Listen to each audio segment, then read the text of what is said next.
பூமியில இருக்கிற எவ்வளவு மேன்மையா உங்க சரீரத்தை வச்சிருந்தாலும், எவ்வளவு டெக்கரேட்டிவா வச்சிருந்தாலும், என்ன பண்ணாலும் ஒரு நாள் இது மரியாதை இல்லாமல் போகும். உள்ளுக்குள்ள இருக்கிற ஆத்மாக்கு தான் மரியாதை.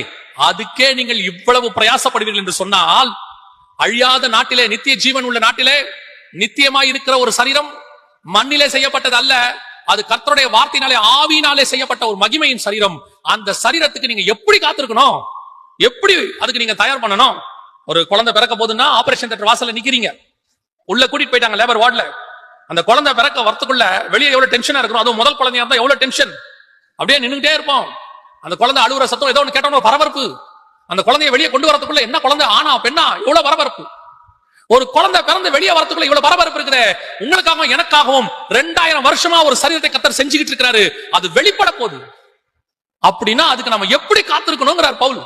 பொறுமையோடு கூட நம்பி, எனக்கு ஒண்ணு வருதுவா இந்த சரீரம், அதுக்கு நான் வாஞ்ச, அதை பெற்றுக்கொள்ளணும். அப்படித்தான் ஆபிரகாம் செஞ்சாராம். எபிரேயர் 11 தூரத்திலே அவைகளை கண்டு நம்பி அணைத்துக் கொண்டு.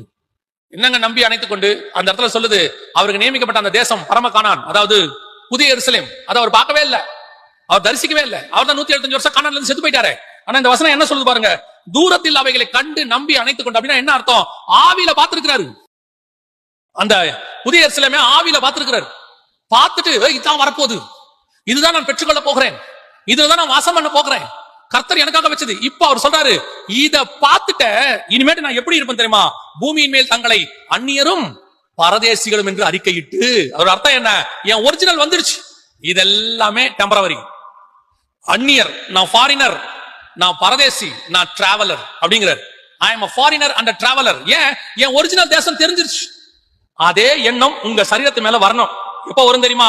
நீங்க அதை பாத்தீங்கன்னா, ஆபிரகாம் புதிய எருசலேமை ஆவியில தரிசித்தது போல பவுல் சொல்றாரு, நாம அதை தரிசிக்கணும், அதை பார்க்கணும், ஆவியில உணரணும்.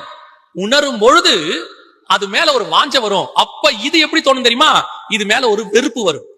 இது அந்நியரும் பரதேசியுமா மாறும். இது ஒரு டெம்பரவரி, இது நான் இங்க டிராவல் பண்றதுக்கு கொடுத்துருக்காங்க,